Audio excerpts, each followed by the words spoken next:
Welcome, everyone. I'm Nick Verapen, the Communications and Events Officer at the Humanitarian Policy Group, and I'm going to be moderating the conversation today. Firstly, thank you so much for joining us for what we hope will be a critical and timely conversation. A reminder that this event is being recorded, and the recording will be available on the ODI Global website in a few days. Additionally, we also have live interpretation available into Arabic, and you can find that on the banner at the bottom of your screen by selecting the globe icon and then picking Arabic. My colleague will also be sharing those instructions in Arabic in the chat should you wish to follow them. To begin, I want to give a bit of context for why we're running this event. RLOs play a critical role in displacement response.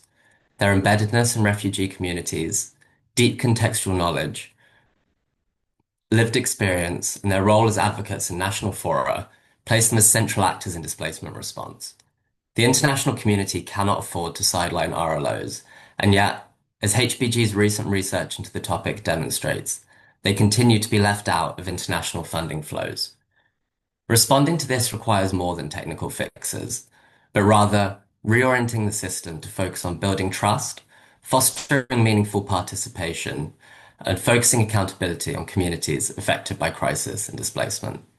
Our recent report looks into these dynamics, and today we want to bring some of that research to life by hearing from the funders and RLOs at the heart of this agenda, centering the conversation on tangible case studies of where funding has been enabled.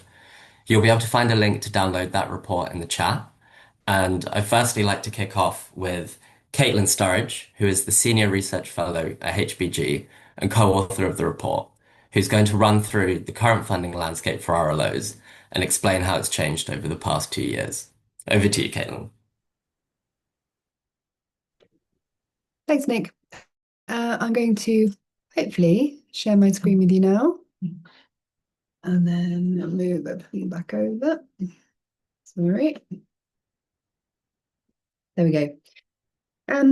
Thanks so much for that overview and for the introduction. I'm going to start by giving you a quick overview of the funding landscape to RLOs, which builds on the findings of a recent report that we published in the last few weeks. And hopefully one of my colleagues can pop the link into the chat, or I can pop it in. In fact, I think you can even see it on the slide on the QR actually, so you can just scan that. This was a report that we authored with colleagues online, Claude Samaha from Basma and Zaytuna. So I'll just give a little bit of context to this report just to set the scene. This report is part of a 5-year research project that we are working on with partners to track and monitor funding to RLOs over time, looking for trends and changes over time. It's a 5-year project, and the report that we've just published is the second flagship report in a collection of 3. So some of the findings that I will talk through today will refer to data that we collected from 2022, and that was the first report that we published. We then have published just now this year, and we'll have another report in 2 years' time. So every 2 years, the idea is that we have another report. In order to collect data on funding to RLOs, we adopted a mixed methods approach. The reason being that it's very difficult to ascertain how much funding is going to RLOs. Many donors do not publish or report whether they are funding RLOs, and we had to really explore lots of different avenues to try to track that kind of information. So we had a whole different kind of layer of methodologies in order to capture the information that I'm going to share on the next few slides. So in terms of the headline figures, the findings of the study confirm our working assumption that refugee-led organisations, RLOs, are routinely excluded from mainstream international funding flows. We found that just $49 million of funding reached RLOs in 2024, which is really a drop in the ocean when you look at the much bigger flows of funding that are going to, for example, 9 UN refugee response plans in 2024. And I think the infographic on the slide gives you a really clear indication of the kind of levels, the relative levels that we're looking at. We also found that average grant sizes to RLOs were much smaller. So RLOs were receiving on average around $35,000 from the international funding streams. And when you compare that to what local and national actors are receiving, around $88,000, and UN agencies, $320,000, again, it paints this picture of marginalization and exclusion from these funding streams. So I'm going to talk you through now three main findings, and I've tried to group them according to different groups of actors. So on this first slide that we're going to talk to, it's around public donors, so government donors. The next slide we'll look at private donors, and the third slide we will look at UN agencies and trying to kind of group the findings according to those specific groups. So what did we find when it came to public donors, when it came to government donors? We found that momentum has been slowing down. So in the wake of the Global Refugee Forum in 2023, we felt a real kind of change in the rhetoric and the tone of government donors towards RLOs. There was a lot of excitement following the GRF, and there was commitments that were made that donors wanted to really see through. When we spoke to donors during interviews, they really talked about the kind of enthusiasm and the excitement around the GRF, and the commitments that they made really kind of cemented a desire to fund RLOs. I wouldn't say that's all gone. It's definitely still there, but I think it's taken a real knock with the funding cuts that have come into force predominantly in 2025, although we know those funding cuts have been coming for some years over time now. So this momentum that we had seen is definitely starting to slow down. There is progress, and we will talk to some of the progress today. There's progress being made, but we're also seeing that that progress is quite limited to a small group of donors. And what we really want to see is that donor pool expanded to include others as well. In total, we were able to track 1.2 million of funding to RLOs in 2024. And when you compare that to the 49 million that we were able to track in total, it really kind of illustrates this sense that government donors need to go further. They need to stand up, and they need to fund RLOs more than they currently are.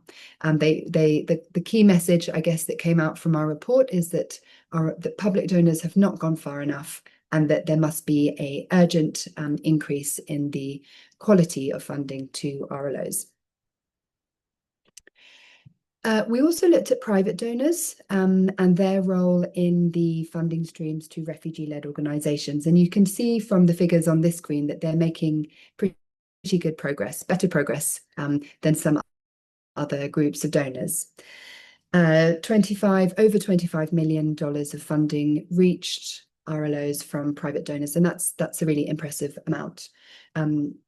There are, however, nuances to this picture, and I want to just quickly kind of highlight what some of those are. So we know that although 25 million is a good amount, we know that this picture is rather distorted by a few large donations. So on the infographic on the screen, you can see a $12 million donation from an organisation called Lever for Change. We know that that is a large donation, but it's also a one-off donation. So it gives a sense of the kind of potentially a kind of bigger picture of private donor funding than maybe is the case. And when we compared private donors who gave in 2022 and 2024, we saw more or less a consistent picture, suggesting that there is consistency there. There's not a drop-off, but there's also not a kind of momentous increase that that $12 million from Lever for Change might imply. We also found with the private donors that there is quite a small pool of private donors that are currently funding RLOs. And while it's great that RLOs have their support, the small, the kind of limited this limited pool can leave RLOs quite vulnerable to the inevitable ebbs and flows of funding from these streams. So again, the emphasis is on really trying to expand the donor pool to insulate RLOs better from fluctuations in where that funding is coming from. And then I guess finally, what we saw with private donors is that there is a tendency to focus on East Africa and the Middle East and North Africa, the MENA regions, and other geographies, in particular the Asia Pacific, Latin America, Caribbean, but especially the West and Central Africa regions have tended to be overlooked amongst those private streams. Okay, and then finally, we grouped our findings according to UN agencies to see kind of what the picture was there. And generally, the sense was that UN agencies need to go much further and faster than they are currently going. If we look at UNHCR, for example, they have significantly increased their funding to RLOs. So in 2022, the amount of funding directed to RLOs was 0.3 million. That's now increased to 3 million, which is a good amount. But when you compare that to the overall institutional income that UNHCR receives, we can see that that amounts to 0.1% of institutional income. So yes, the numbers are going up, but really in terms of the proportion of what UNHCR has, the amount going to RLOs is very, very small. It's also interesting to potentially compare that to other groups of intermediaries that you can see on that infographic. So really, the Resourcing Refugee Leadership Initiative is giving more or less the same amount as UNHCR, actually, just slightly under it, $2.8 million. But when you look at the total institutional income, that's 71%. A similar story with the CRLM, the Collective for Refugee Leadership in the MENA. The amount is $1.2 million, but that represents 90% of the institutional income. So there's different ways of kind of looking at the intermediary funding picture once you break the figures down a little bit more. So what can UNHCR do to improve and to increase the amount of funding it gives to RLOs? We have lots of recommendations in the paper, but a couple of kind of relatively straightforward recommendations are for UNHCR to increase the size of the grant ceilings that it gives to RLO funding mechanisms. These currently stand at $12,000 and $45,000 for the two funding mechanisms designed specifically for RLOs. And actually, when you compare that to the likes of RELI or the CRLM, they're giving around grants of around $200,000 to $250,000 to RLOs. So there's definitely room for improvement in terms of the grant ceiling. And I think also in the number of grants that UNHCR is giving to RLOs. We know that the Innovation Fund, for example, is extremely popular. We found that I think there were, what was the number on the screen, 3,500 applications to the Innovation Fund. And of those, only 24 were successfully received funding. So again, there's definitely scope for improvements. There's a lot of interest in these funds, and there's definitely room for increasing the number of grants that are made to RLOs. I'm going to come back in a bit with some specific recommendations, but for now, Nick, I'll hand back over to you, having set that scene a little bit, and we'll move on to the other speakers. Thanks. Brilliant. Thank you so much, Caitlin. I think that's a really helpful overview of the funding landscape, which will hopefully set the scene for the rest of this conversation. And I think when we're discussing funding dynamics like this, it's so important to recognize that underlying these numbers are real life experiences of people working for RLOs and the communities that they serve. And that quite stark picture that you paint there around the lack of funding that's been going to RLOs has, of course, been worsened by the funding crisis. Our next speaker, Nehal Katab, fundraising outreach manager at Stars Refugees United, Egypt, is working for one such RLO. Nehal, what has been the impact of the funding crisis on RLOs? And more broadly, what do you think the role forward? Yes, hi everyone. Thank you for joining this very important conversation. From my own experience, I work closely with a range of RLOs who are navigating one of the most challenging funding environments we've seen in years. And I'll share today some experiments from their day-to-day realities and both the strain they're under and the resilience that they continue to show. And what makes this conversation urgent is what we're seeing on the ground. With the recent budget cuts, many INGOs have faced staff reductions, closures of some offices, and the suspension or shifting of key services. And we have 14 out of 30 appealing partners to UNHCR have already reported being impacted, particularly within the Sudan response sector. Protection has been hit hardest with a 57% reduction, followed by health and education. And we're already seeing the consequences on the ground: reduced access to services, increased vulnerabilities, and worsening mental health.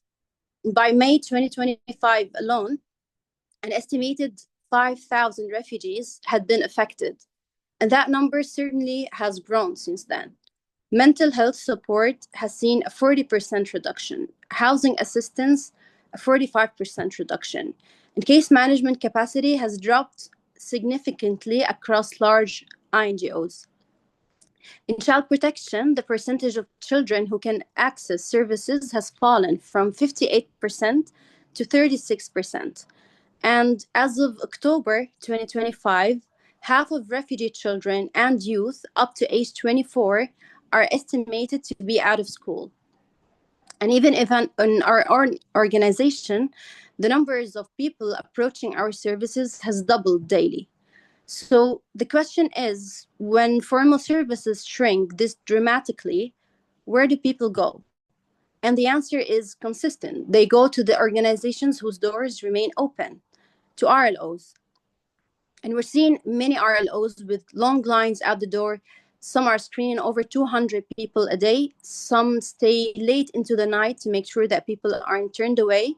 And they do this while being almost entirely volunteer run. And here's what it looks like in practice. Instead of shutting down or reducing services, RLOs find innovative and safe ways to respond under enormous pressure. They strengthen referral systems among themselves when INGOs can no longer receive referrals. They widen their service criteria when they see urgent needs that others can no longer cover. Shelters, for example, has initially been designed for specific groups, have adapted to accommodate children and unaccompanied youth facing emergency housing needs after cash assistance was suspended. And some RLOs have expanded support for people with medical emergencies, including surgeries and chronic medications, when services stopped elsewhere. Others have converted their offices into safe spaces where community members can gather, access information, and receive support. And they also step in where long-term needs are growing. Community need refugee-led schools, already a key source of alternative learning for many, take on heightened importance when formal education becomes inaccessible. Across the board, RLOs are responding to increasing critical needs, including gender-based violence. They expand what they can offer with limited resources, whether through psychological support, temporary safe accommodation, or helping survivors relocate when no other assistance is available. And when donors cannot assist, RLOs turn to diaspora networks or community donations to keep essential services alive. So these are not isolated stories, but they form a clear pattern. When the formal system contracts, RLOs expand. And without them, the gaps created by these cuts would be far deeper, more dangerous, and more irreversible. And this pattern is not new. From COVID-19, when INGOs closed offices, to more recent waves of displacement brought by conflict, RLOs have consistently been the first to respond. They continue to operate during crises, navigating limited funding, bureaucratic constraints, and security concerns, while larger actors scale down. And when contexts shift rapidly, RLOs are faster to adapt and provide immediate responses. They are creative in mitigating constraints simply because they want to survive and serve.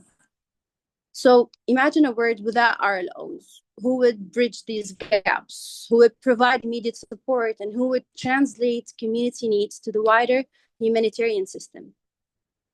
But yet, despite proving themselves repeatedly on the ground, RLOs are still facing structural barriers that limit their ability to operate sustainably.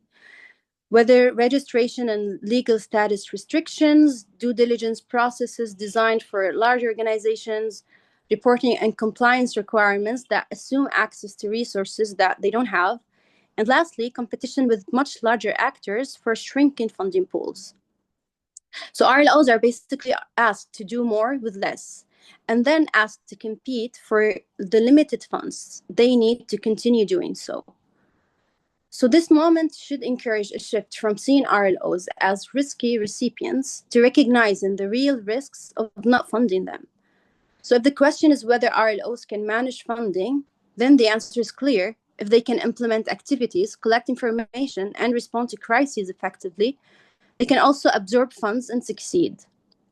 The systems in place need to empower them rather than exclude them.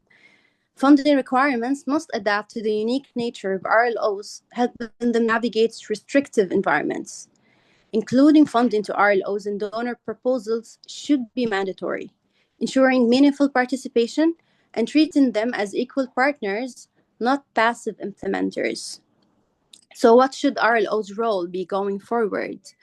In my opinion, they should have an equal and not tokenistic role within the response system, and they should help shape and not just receive funding approaches.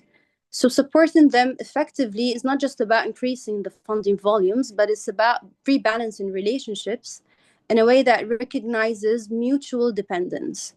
And in times of crisis, international actors rely on grounded, trusted community networks, and RLOs provide exactly that. At this moment of system-wide contractions, the question is not whether RLOs will continue supporting their communities, they already are. The real question is whether the funding system will evolve fast enough to support them with the flexibility, trust, and long-term investment they need. So if there's one takeaway from all of this, it's this. RLOs are not on the sidelines of our work. We rely on them. And their leadership is not optional, but it's what allows the system to function when everything else contracts. So it's not about them needing a place at the table, but it's about us recognizing that we need them at the center. Thank you so much, and over to you, Nick. Thank you so much for that intervention, Nahal. I think there's so much that we can take away from what you said there, and I think it's particularly worthwhile reiterating how RLOs have been the ones stepping in to deliver services and that this can't go on unsupported. Like you say, this work comes at a huge cost, and that cost needs to be shared equitably by funders. In the report, we outline and counter the myth that RLOs are a nice to have, but not essential. And I think your points really bring home why we need to rethink who qualifies as essential in displacement response and make meaningful steps towards inclusion that goes even beyond financing and some of the points you made towards trust-based collaborative relationships. Our next speaker is Claude Samaha, Research Technical Manager at Basme and Zitoune, an RLO based in Lebanon.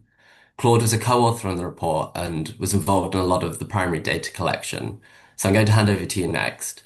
And building on the house points, why are RLOs so essential to crisis response? And what do you think can be done to better support their role in the system? Thank you, Nicholas, and hello, everyone. And thank you for the opportunity to contribute to this discussion and to this research overall. Let me introduce myself at the beginning and introduce Basma Zaytuna for those who don't know Basma Zaytuna already. So I'm Claude Samaha. I'm here as I said already that I'm representing Basma Zaytuna. Basma Zaytuna is a refugee-led organization. It was initiated at the onset of the Syrian crisis, and it was built directly around the needs and priorities of Syrians who were displaced at that time, and still do till today. Over the years, we have expanded our work in Lebanon, Syria, Turkey, and Iraq. Our program includes education, livelihood, protection, peace building, research, and advocacy. In Lebanon, we already have around 5 community centers running all the time. As I said, as Basma Zaitouna, we are partner in this research with ODI. I would like to thank them very much for including us in this project. It was very insightful and very instructional. But in this intervention, I will not be talking as a researcher. I'll be talking as a practitioner, as someone who's been on the field for years now. I will be addressing the issue that Nicholas said as someone who has been witnessing the reality of the fields for a long time. So yes, as Nicholas has said, many refugee hosting contexts, we continue the same narrative that refugee-led organizations are unproven, that are risky to fund. That they do not have experience, and even that they are somehow not ready to take the responsibility. Yet everything I have seen, and everyone maybe here have seen, that the field tells a different story, a very different story. Refugee-led organizations are already doing the work consistently, quietly, and with impact that is far greater than the resources they already have or they receive. The most, and from now on, I will be listing the reasons why we shouldn't say about RLOs that they are risky. We have many reasons for that. The first and the most important one, the most crucial one, is that we have the proximity of the community. We are deeply rooted in our community. We live inside the same streets where our programs operate. We know the informal networks, the social ties, the unspoken rules, and the shortcuts that have never appeared in any paper map. And because we are part of this community, we are the first to respond when crises happen, and the ones who stay when everyone leaves. People reach out to us immediately, not because we have funding or visibility, but because we are there. We are in the community. We live with them. At the same time, we carry this responsibility under very restrictive conditions, often without legal protection, without stable funding, and sometimes without being even recognized. I want here to tell you about 2 examples I have seen during my fieldwork in this research. The first one, it was in Egypt, where I had been to do some interviews and some fieldwork. And I don't want to overlap Nihal, who has spoken about their situation very well, but I want to tell you many things that I have seen there. So in Egypt, it is very difficult for refugee-led groups to register, as Nihal has said, or even open a bank account. Yet, what I have seen that organizations still run education groups, livelihood workshop, and community support activity, and all of that from borrowed rooms and volunteer effort. In the same way, I have seen the same thing happening in Lebanon. In Lebanon, and during the 2020 Israeli aggression on Lebanon, when many international staff were evacuated for their safety, and it was a local and refugee-led organization who stayed. We opened shelter, we transported families, we coordinated food and first aid, and held community together during moments of extreme uncertainty. We did that not because we had established backing, but because it was our own families, our own homes, our own streets who were under attack.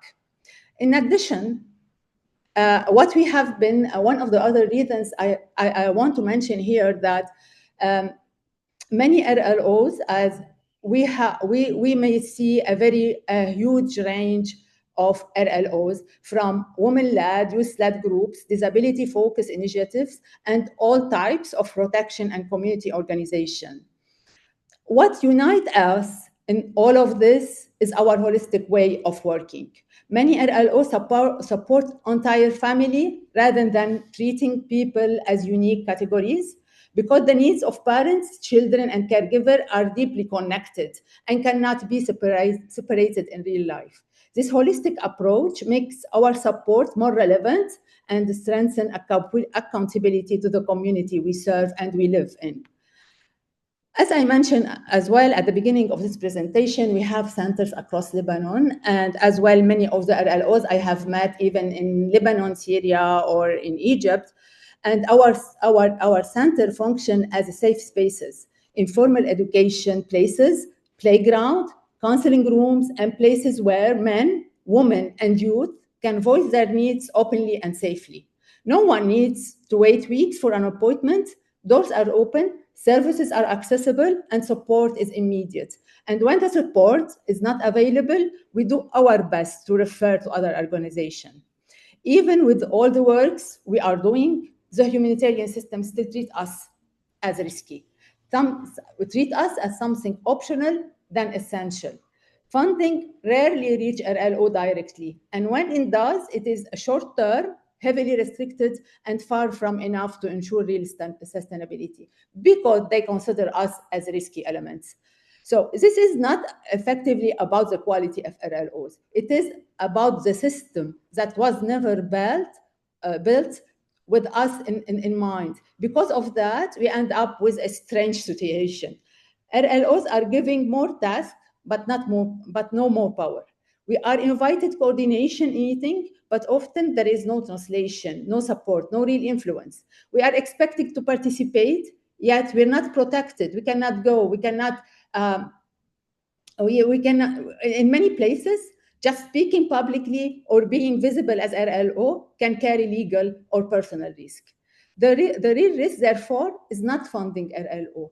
As Nihal have said, the real risk is excluding them. We know, we have all experienced that when donors take even a small step toward funding RLO directly, the results are strong. Programs become more cost efficiency, trust deepens, and services reach people who are otherwise invisible to the system. It happens because we know every street, every family, every story, almost every family where we live and where we operate, where our programs now run. So the challenge that we face because of that is that the widening gap between how displacement is discussed internationally and how it is experienced in community is totally different. Global conversation revolve around framework and reports. Local conversation revolve around survival, dignity, and access to basic rights. Those two discourses rarely meet. And one of the things that I want to highlight here is the way RLOs do their reports and how international and UN agency do their reports. While we focus on the quality of service, others focus on the quantity of service. Our services are based on dignity and the trust that we have been able to build with our community, while a UN agency and donors are only interested about how many we have been able to reach, how many we have able to include in our programs. So at the end of the day, we have demonstrated our commitment and capacity, not through policy statement, but through daily practice in some of the most difficult environment in the world. We're not unproven, we're not risky, we are already delivering education, protection, livelihood, community support, and all of that with limited resources and limited recognition. So after all I have said, imagine what we could be achieved if we are treated our partner instead of exception. If donors do truly believe in localization, in value for money, in accountability and innovation, then the way forward is very clear.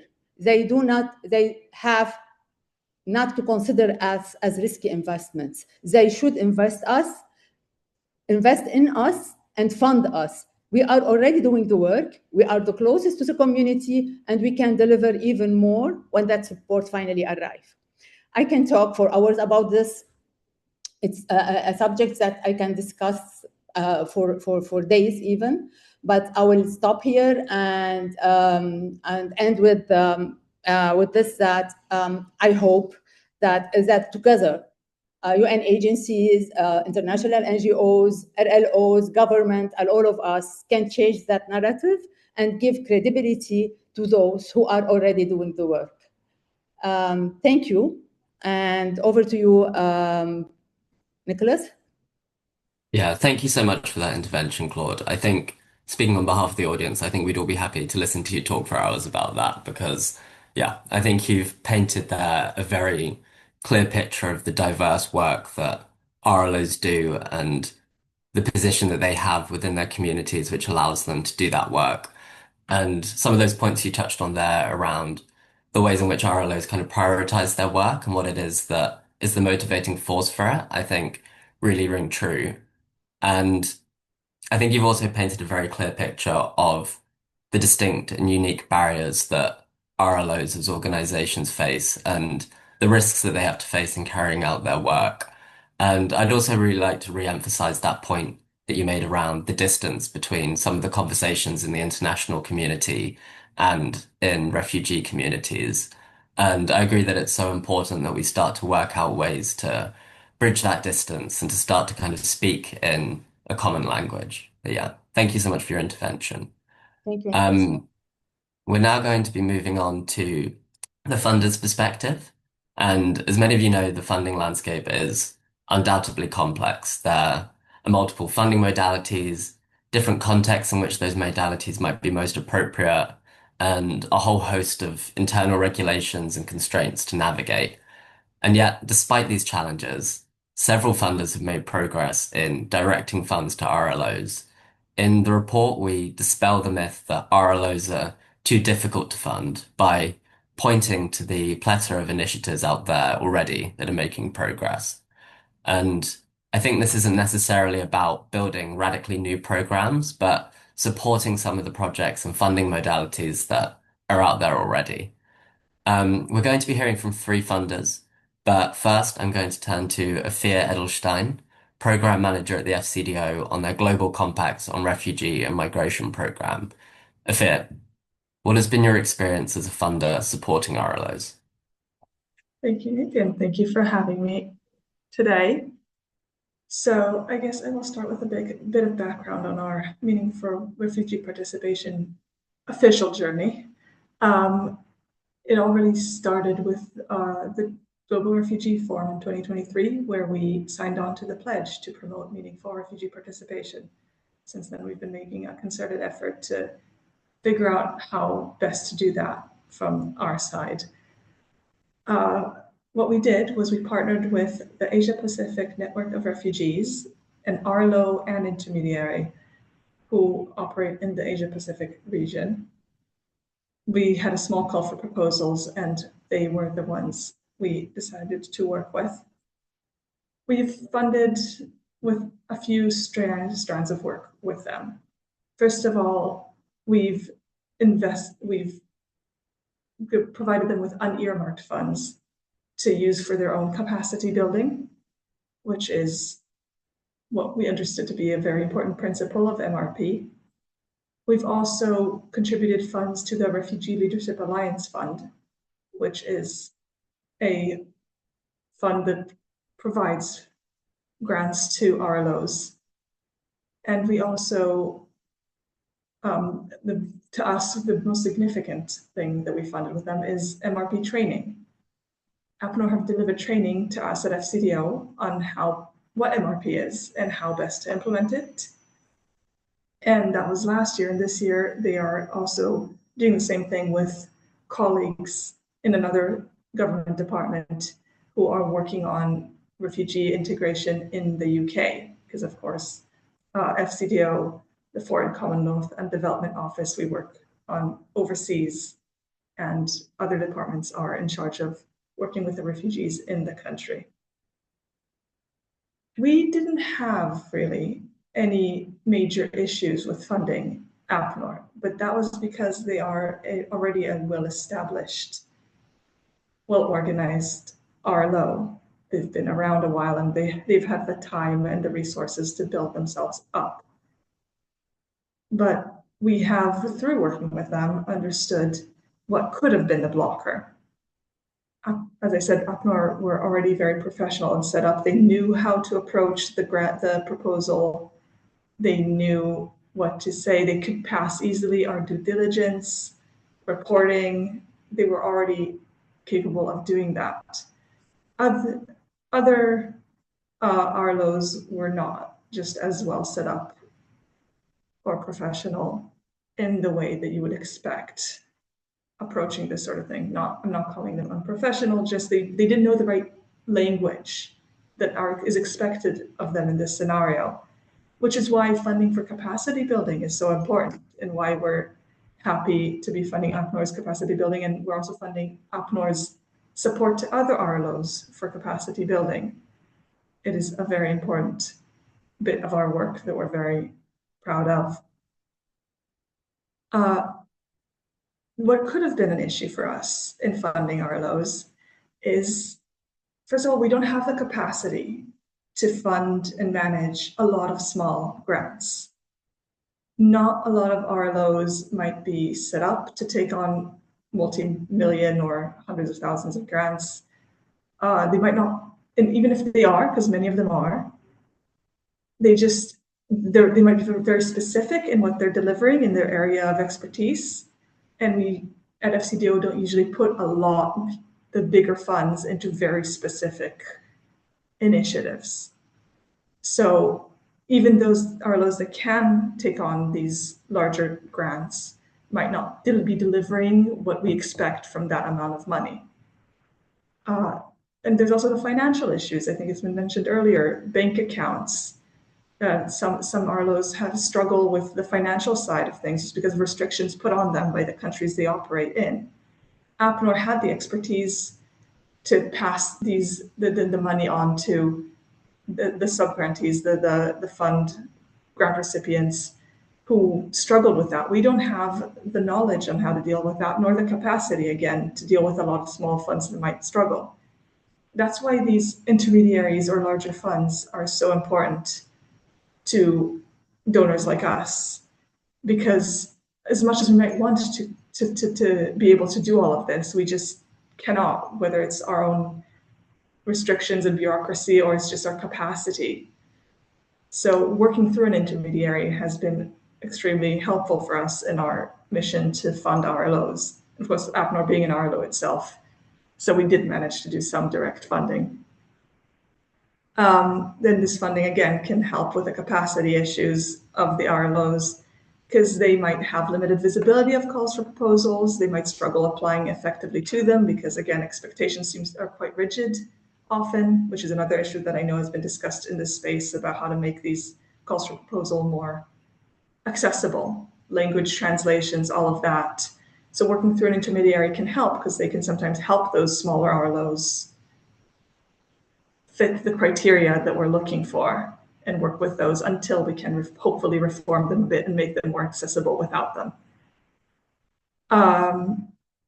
There's also the issue that some of these funding might be going through our country offices, what we call posts, and they might not be able to find the RLOs that they need.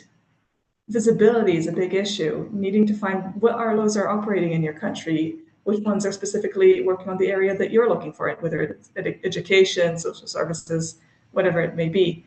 So a big issue that we've come across is just visibility.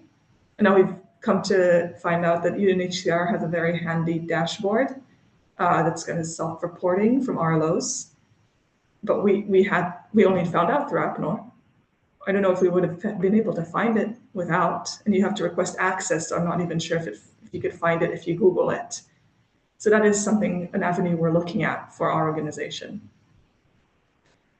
And I think that is, on a whole, our lessons and what our experiences on the topic. The report had some great advice as well on how to frame it I know there was a link to the GRF pledges. Like for us, it's been a big enabler for getting money for this initiative. So if getting the international community to do that, to kind of push this agenda is great. And also being able to link it to our government's priorities and demonstrate how RLOs can deliver and how helping RLOs can also deliver against our migration objectives has also unlocked funds for us, which has been very useful. And of course, the MRP training has really been initiating some very helpful conversations. So we hope to continue this work and to expand on it as we go. Brilliant. Thank you so much, Afia. I think, yeah, it's really worthwhile highlighting those trainings that you guys did with APNOR. I think it's a good example of kind of creating that space for donors and RLOs to get in direct contact and start to bridge some of the distance that Claude was referencing in her remarks.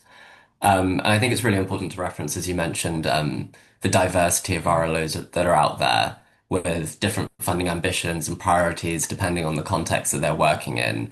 And I think, as you sort of explained, there are all of these different funding modalities that can suit those different priorities and ambitions. We're running a bit slow on time, so we're going to turn to our next speaker, Davide Bracci, who is the project manager at the migration team Global Issues at the Bosch Foundation. Davide, it would be great to hear from you about your experience funding RLOs and perhaps more broadly, the role that private foundations can play in the RLO funding ecosystem. Yes, thank you. Thank you so much, Nick, and thanks for inviting me to join this conversation today. I might echo a bit and build on what Ophir just said, but of course from another perspective, namely the philanthropic funder perspective. And to begin with, I would like to flip a bit this myth that RLOs are too difficult to fund. Rather, I would indeed say that in many, many cases, it is us donors that make it too difficult for RLOs to be funded. And of course, each donor, I mean, be it public donors or philanthropic funders, each donor has its own funding strategy and priorities, and that's fine. But in many cases, I would say we should really ask ourselves why we prefer a specific funding model over another, or why we choose to partner with specific organizations instead of others. And these others may include refugee-led organizations, right? So to me, funding and partnering with RLOs is more a matter of mindset, of our mindset, than a funding challenge in itself. There is, of course, no one-size-fits-all approach to find a suitable framework for a partnership. This applies basically for all the organizations we partner with as a foundation.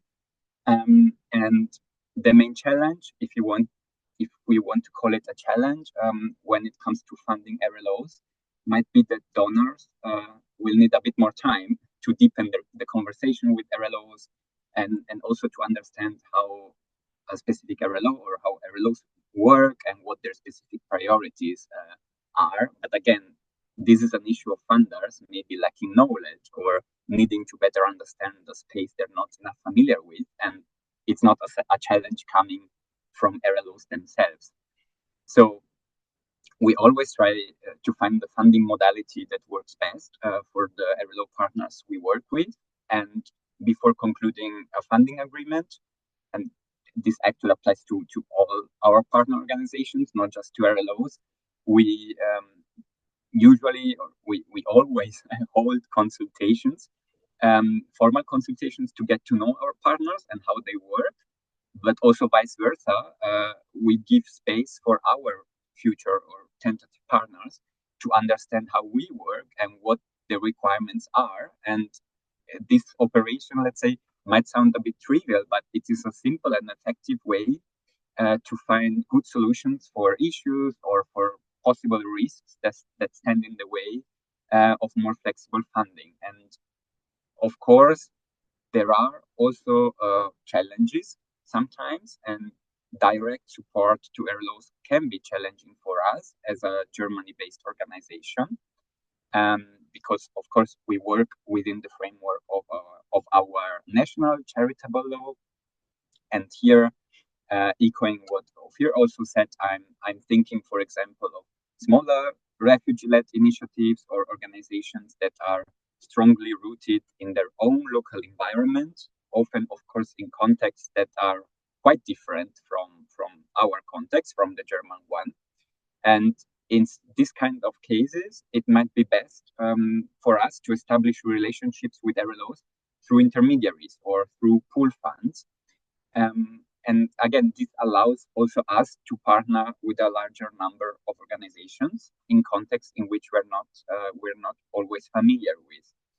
And in many cases, this might be the better way for RLOs as well, because again, this has been mentioned before, we can, in some cases, we need to consider indeed the absorption capacity for larger grants, but also specific legal requirements that might stand in the way and so on. And also maybe a perspective, a specific perspective as a funder, working with intermediaries can also help to strengthen a broader refugee-led ecosystem, and also to avoid some kind, let's say, of cherry picking by donors that may make decisions that can be biased or that do not fully grasp a specific local reality, right? So I can only support the relevance of creating funding mechanisms or using already existing funding mechanisms that either have RLOs themselves as intermediate organizations or that are strongly co-designed together with RLOs. And as a full disclosure, this is not a secret. As Robert Bosch Stiftung, we are ourselves member of one of those funding mechanisms, namely the CRLM. And I'm glad Koma is also here with us in this conversation. So I'm really glad to see that the report that Caitlin introduced, that this report provides clear examples of RLO-led or RLO co-designed funds that generate the most impact for refugee-led initiatives. And I would say if you're a funder or a donor in this call, please have a closer look at that section of the report. This is really relevant. So maybe to conclude my brief contribution, I would argue once again that difference among philanthropic funders about whether they partner with RLOs or not is in many cases driven by our own organizational mindset and not by concrete restrictions. And even if a specific funder is not able to fund RLOs, be it directly or through intermediaries, I believe that partnerships with RLOs can and should go further than just financial support. I personally think we as philanthropic organizations are not always fully aware of the extent to which we do still have a gatekeeper function for many actors from the refugee-led space. So even in situations in which there is no direct financial relationship, I believe we should shift our role, this role of gatekeepers, to enablers and true partners. And of course, our financial resources are also limited, and we cannot partner with anyone we would like to. Still, we can create valuable relations with other partners. We can introduce RLOs to new networks. And to be frank, in many cases, we can simply ask RLOs themselves what support may look like for them beyond funding, and then act accordingly. Thank you so much, and over to you, Nick. Brilliant. Thank you so much, Davide. I think it's so important how you emphasize there that this is about more than funding. It's about building those kind of collaborative, trust-based relationships and partnerships that you were discussing. And like you kind of closed with there, making sure that funders are listening to RLOs and finding out what support looks like for them. And I also thought it was quite interesting your emphasis on mindset. And I think we're not short of policy recommendations for how to direct more funding to RLOs, but actually enabling these reforms definitely requires organizations to rethink their approaches and test working in different ways. I'm going to hand over to our next speaker, Kamai Al-Khatib, who is the CRLM coordinator at Choose Love. The CRLM is a pooled fund mechanism designed specifically to increase funding to RLOs that Davide touched on his remarks. Kamai, it'd be great to hear from you about your experience with the CRLM and any reflections that you have about the role that pooled funds can play in the RLO funding ecosystem. Thank you, Nick. Hi, everyone. Let me start by saying congrats on this report, the publishment of this report by ODI and Basman Zaytuna. We've seen like a lot of aligned points with what we have been doing and we are doing in CRLM, the Collective for Refugee Leadership in MENA, which is a group of philanthropies that came together in 2021 to support refugee-led organizations in Lebanon in particular and in the MENA region in general. And the main reason for this collective or pool funding coming together was because after and during and after COVID is as some of our colleagues mentioned, like many of the international and UN agencies have fleeing countries, leaving like the communities in need without any support. And refugee-led organizations have stood up and took that part. And moving forward from that, we have started building this relationship with refugee-led organizations. And we have seen them being the frontliner defenders for refugees in so many cases, such as the case of the war in Lebanon, where refugee-led organizations were the main representatives and the main supporters for displaced communities internally and communities of refugees as well. And there, like, it has been a 4 years of very interesting journey through CRLM.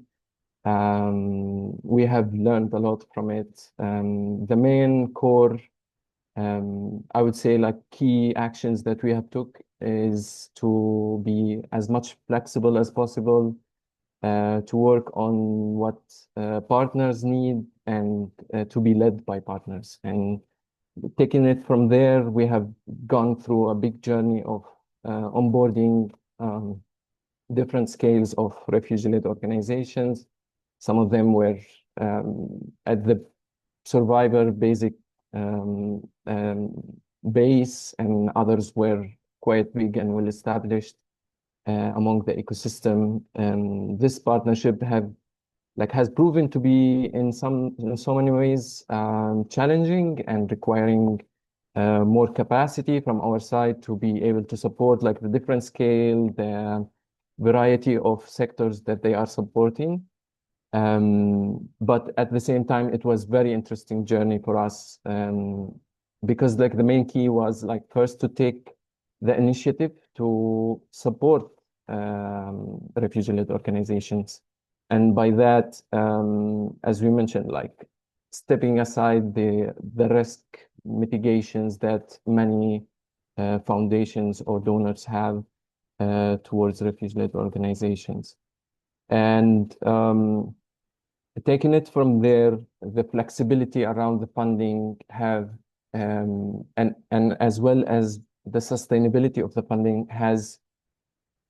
we have witnessed that refugee-led organizations were able to grow and flourish within the ecosystem, and in so many cases, becoming able to receive other methods or other ways of funding from different philanthropies. So some of them were able to register or open bank accounts when giving the chance, and we have like very broad cases of partners that are now receiving multiple funding from different donors. Another point that I wanted to mention is regarding the role of intermediary, and Choose Love has been one of the funders alongside the Robert Bosch Foundation and other foundations in the collective. And what's interesting about that is that also we tried to narrow the gap between the funders and the refugee-led organizations. And in so many cases, we have seen that donors are being seen as having perfectionist images of donors. So they have the funding, they are able to um, distribute it the way they want, still not showing like the barriers or the gaps around bureaucracy procedures or policies that they might have in place.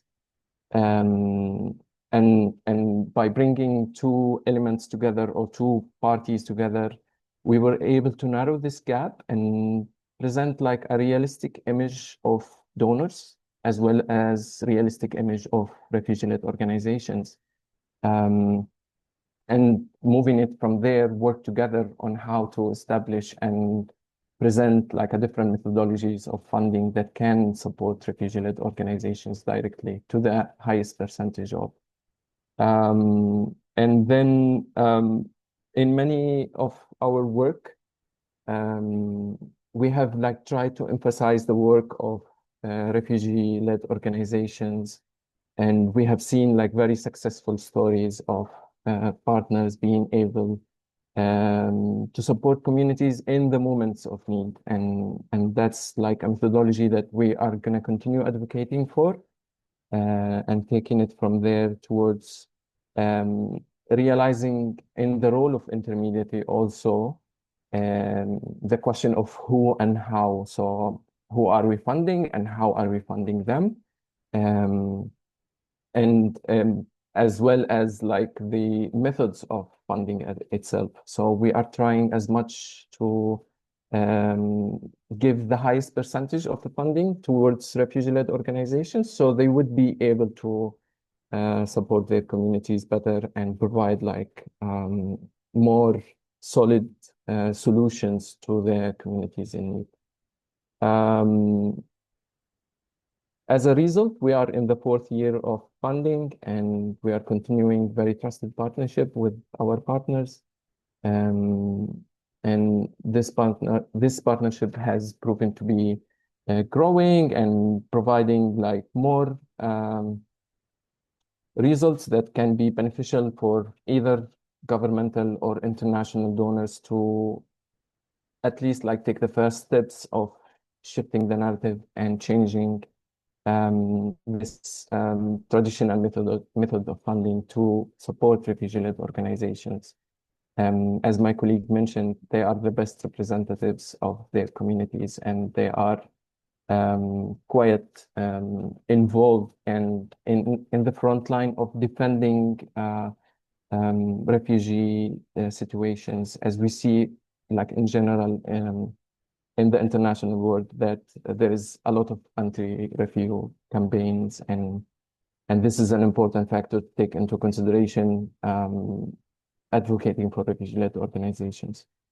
And this is like my last point, which is we are supporting these organizations in not just funding, but also advocacy messages, working with them on sharing capacity, as I name it, not building capacity, because they have the capacity already. So treating them as equal, this is very important factor to take and keep it in mind when approaching these organizations, because their work on the ground is the much needed results that we want to achieve and we want to have in place. I will stop here and give it back to you, Nick. Thanks. Brilliant. Thank you, Kamai. I think you've really sort of shown what's possible there when intermediaries take a quite like expansive view of what their role can be beyond delivering funding. And I think as you've emphasized, intermediary mechanisms like the pooled fund have the potential to kind of bridge some of that contact between RLOs and donors and put them in direct contact with one another. And yeah, I think one of my key takeaways from this conversation is that the diversity of funding modalities out there can, if leveraged strategically, match the diversity of kind of priorities and kinds of RLOs that are out there too. When pooled funds like the CRLM are made accessible, they can act as entry points for some of those smaller grassroots organizations that have been traditionally excluded from the system, like you explained. And I think to ensure that we're working as a funding ecosystem and not according to hierarchical or top-down funding models, funders need to be connecting with each other and ensuring that points like those pooled funds that can act as entry points have the financial support to play this role. And I think your intervention really shows how that could be done and paints a really clear picture. Um, we'll soon be going to a Q&A from the audience, so if you do have any questions, please feel free to put them into the Q&A box, whether that's for any specific panelist based on their intervention or a question that you want to put to all of them. But before we do, I'm going to turn back to Caitlin, who's going to share with us a few of the key recommendations from the report.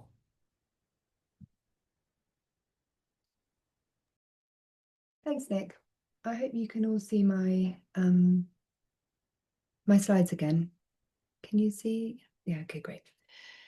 Okay, so I'm going to try and wrap up with a few recommendations that came out of our report. A lot of these have already been touched upon by the panelists, which is great because that means that they're kind of on track with what different RLOs, different types of funders are facing. We also wanted to make sure that this session was practical and helpful. So, we've talked about some of the challenges, some of the opportunities, but kind of, I guess, putting that into practical terms in the so what can we do about it, is also helpful in terms of moving things forward.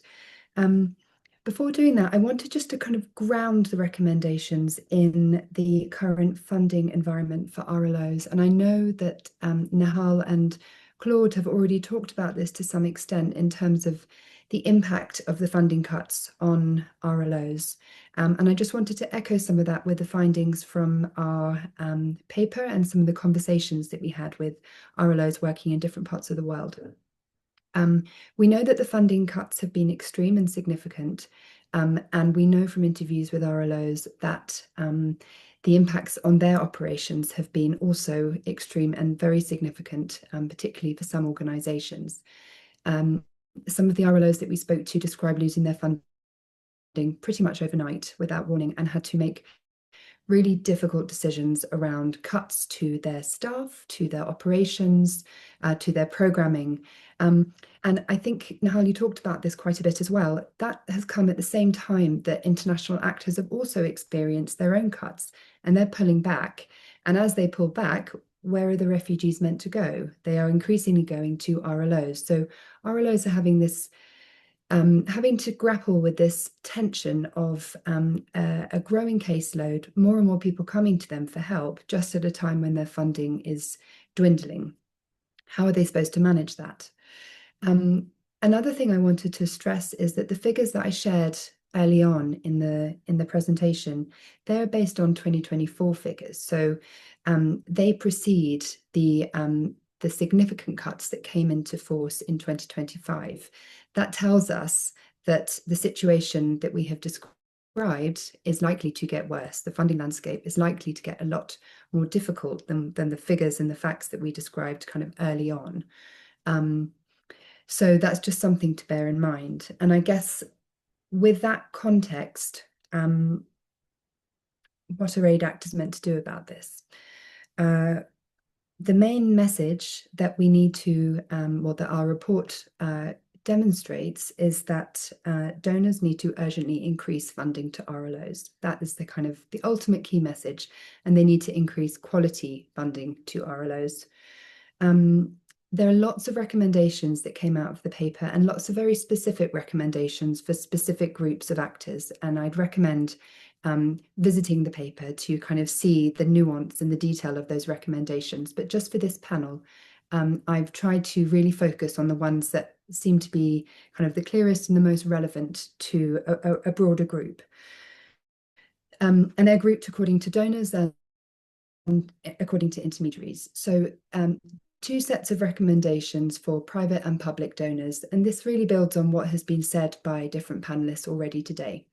The first is to increase direct funding to RLOs.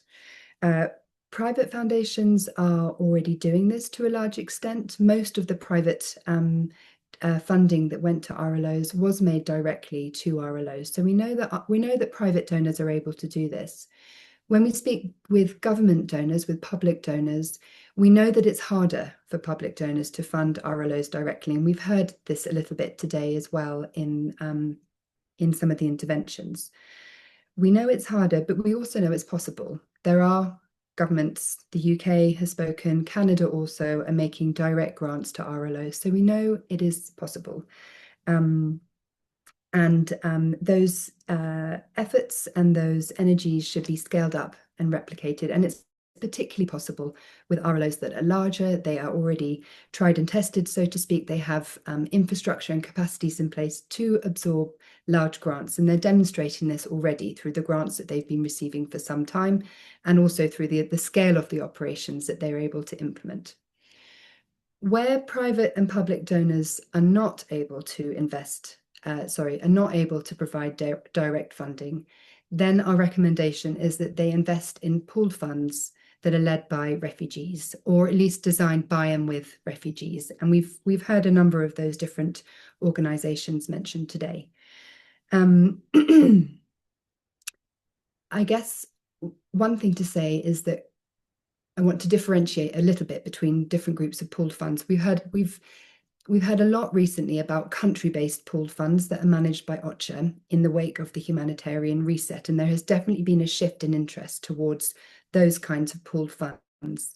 The funds that we're trying to really promote in our report, and this came out from the evidence, are those pooled funds that are led by refugees. The reason for that, there are several reasons in the paper, and I'll just quickly kind of give a very rapid overview of the reason for why that is. We found from speaking to lots of different groups that pooled funds led by refugees, well, they're tried and tested. We're seeing this today. They already have the infrastructure and the capacities in place. Importantly, they can also reduce bureaucratic barriers on all sides. They make it easier. I think, Davide, you mentioned this. They make it easier for donors to get funding to RLOs, but they also can make it easier for RLOs to receive funding from donors by insulating them against some of the bureaucratic, the high level of bureaucracy that those kinds of donations can entail.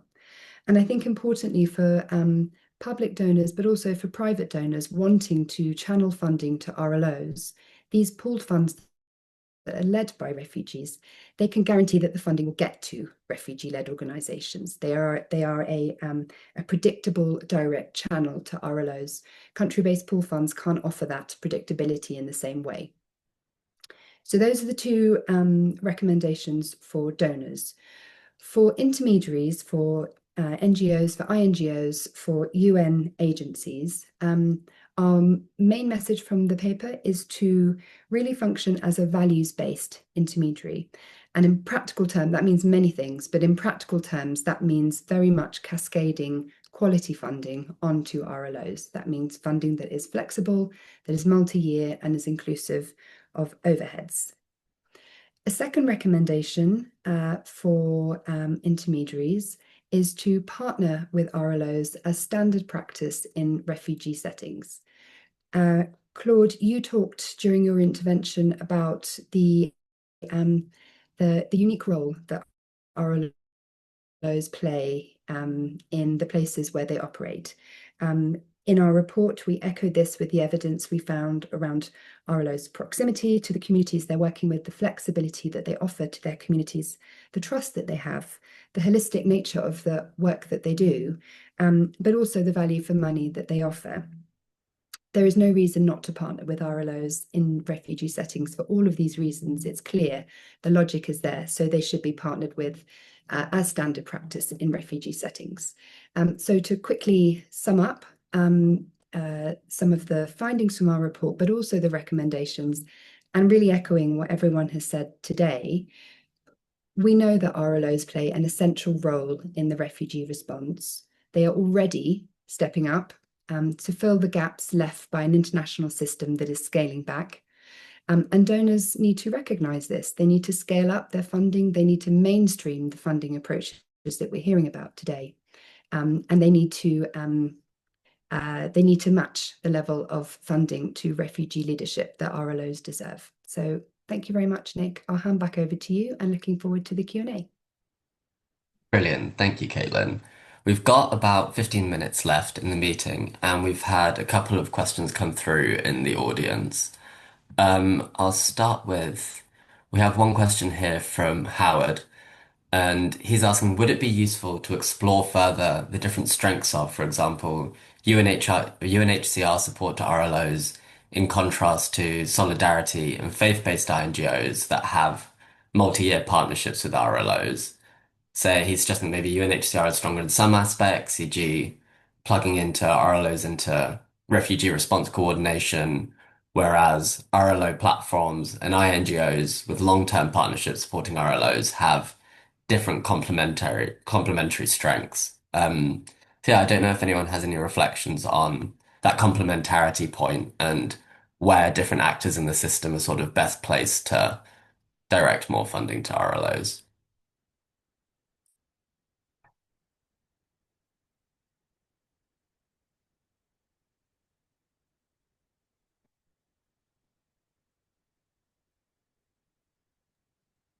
I don't mind coming in maybe to start us off. Or Kamai, were you about to say something? You look like maybe you were going to go ahead then. You go ahead and I'll follow you. Okay, thank you, Catherine. From our point of view, as mentioned, also the role of intermediary is the answering the question of who and how and the channels that we are using uh, to support organizations on the ground to kind of like these methodologies of funding that we follow, the classic methodologies of funding, have become more exhausting and consuming funds that should be directly allocated to refugee-led organizations on the ground. The more funding that is received towards refugees on the ground is the better for the communities in need. And this is the main purpose of the whole ecosystem, right? So in so many ways, we are trying to find the right and correct ways to distribute the funding in the right way to refugee-led organizations. And like I would say, like classic methodologies of funding might have up to a certain point, like consuming a lot of this funding in the process to be received, right? So this is very important to highlight. We want the funding to go directly from donors to RLOs. And using the right ways, the right methods of receiving this funding is very important to highlight. To you, Kathleen. Claude, you go ahead and I'll go after you. Okay, thank you, Caitlin. So I want at first like to second Gumai, but I want to say that there have been many trials to make the funds go directly to LLOs. And one of those, like maybe the OCHA or maybe the pool funds. But unfortunately, we were stuck with more intermediaries, with more making the funds much more far from RLOs. And what we are afraid of is that with this new way of reset of humanitarian and UN at UN80, that we will be going to the same way. So like saying that we will trying to make fund much closer to RLO while we are doing the same thing at the same time. So what we are asking is we want some kind of pool funds that are directed by RLOs. We don't need any more the intermediaries into the system. So what we want is we have to be our own directors. We don't need to always have been like subcontracting, unlike if we need always to be under the tutelage of someone, you know. So that's what we want as LLO. I don't know if someone has to say something more.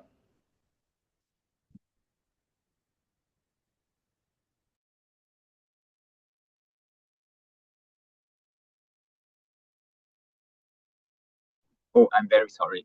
I was just saying I could jump in and maybe build on what Claude and Komai said briefly, because I would say, at least from a philanthropic funder perspective, of course, of course, it might be useful to look at strengths and see complementarities out there. At the same time, we are clearly in an era of funding cuts, right? So from a funder's perspective, we also look at least in philanthropy, what is most impactful, what is most effective. And I'm not thinking about cost effectiveness, but really effectiveness on the ground, right?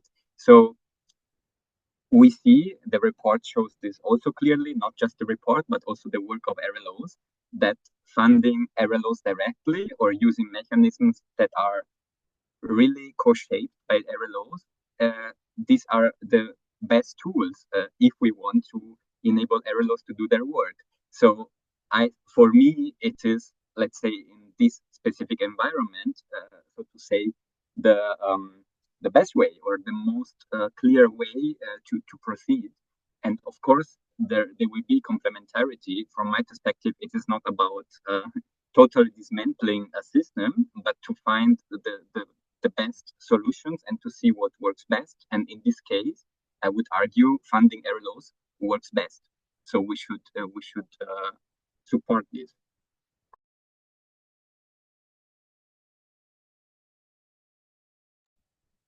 Brilliant. Thank you, Davide. I don't know, Caitlin, did you want to come in on the question? I didn't have anything very interesting to say, honestly, other than I guess something that came out very clearly from the interviews was this emphasis on collective action. So kind of not necessarily kind of trying to understand who is better at what than who, and kind of, creating these hierarchies, but actually RLOs were very clear and specific about their emphasis and their preference for a collective approach whereby different actors make space for each other. So there is space for everyone to play to their strengths. There are lots of different entities within the ecosystem, and there is space for everyone, but that does involve some actors taking a step back to make space for others. But ultimately, there should be space for everyone. Really, no, I think those are all some really important reflections on that question. We have another question from the audience around whether or not people have looked into innovative or blended financing mechanisms for RLOs and whether anyone knows of any success stories.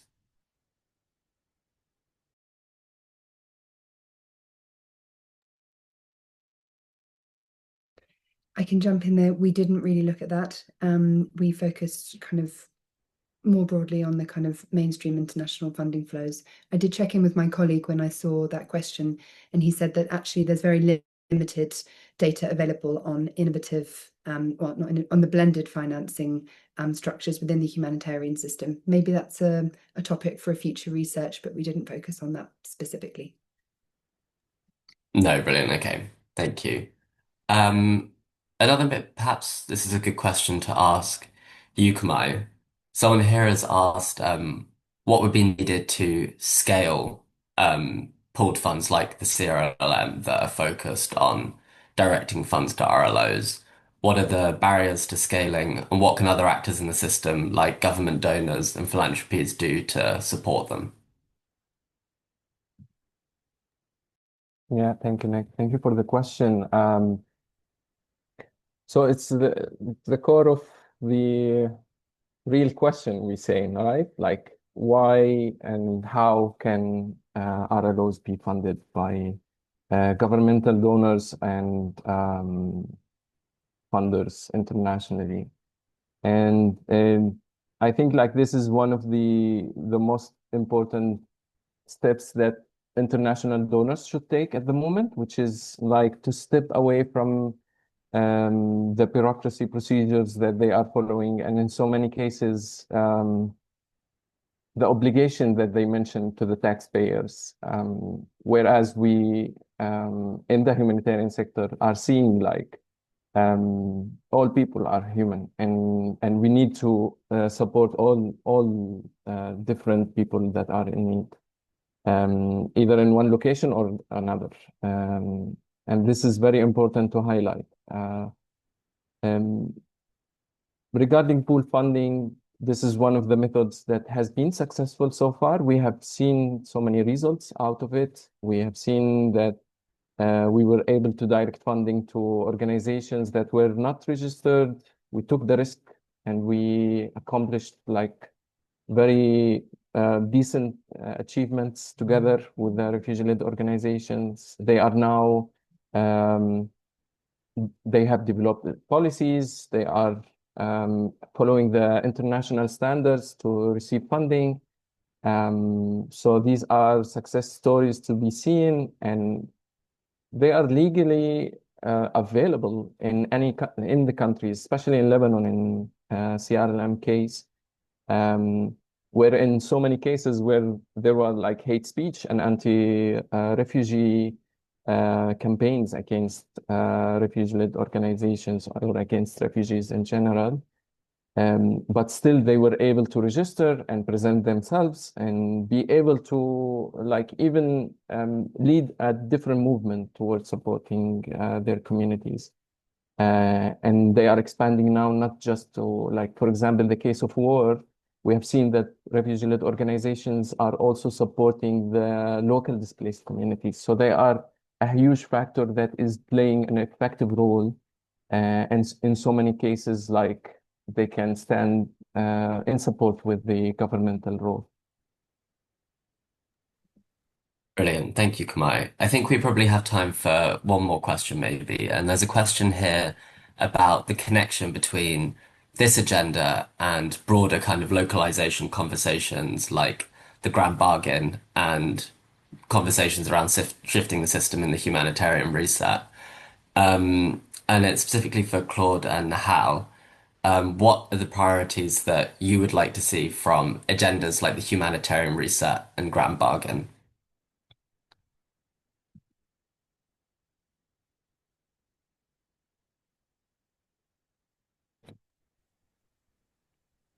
So, do you want to go, Nihal, or should I? You can go first. Maybe I'll speak after. Okay, so what we want to see, you know, Nick, we have been talking about that since 2016, like legal to elevate legal and compliance and due diligence law and regulation.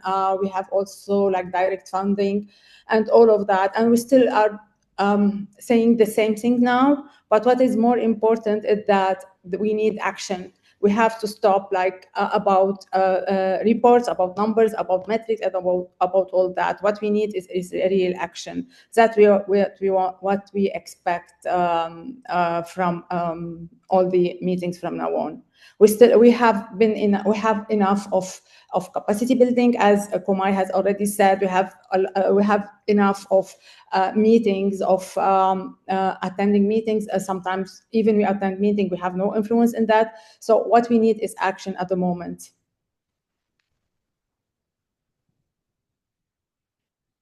I second you, Claude, and I think it's what's very important is that like we're shifting from talking about it into the actual action, and that we are not treating RLOs as recipients of aid or as implementing partners, but they should take place with the decisions that concern their communities.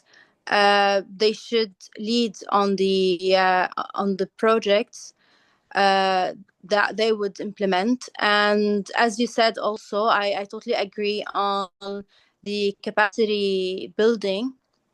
I believe that a lot of RLOs are already advanced, and we need to look at them as equal partners, and we need to do more capacity sharing, more shared decisions, and more trust, so that we can ensure that they are truly empowered. Thank you both. I think those are some really powerful messages for us to close this event with today. Before we do, I'd just like to thank all of our incredible speakers for joining us and taking their time to contribute to this panel, and for all of you for coming along to attend, and for the IT support and support team at ODI for making these events possible. We do have a feedback form which has just been shared in the chat, And we do use these to help improve our events and ensure that they're really meeting the needs of the sector. Additionally, my colleague will be sharing a link to our newsletter and social media accounts should you want to follow us and hear more about our work. But yeah, thank you all for attending. Thank you, everyone.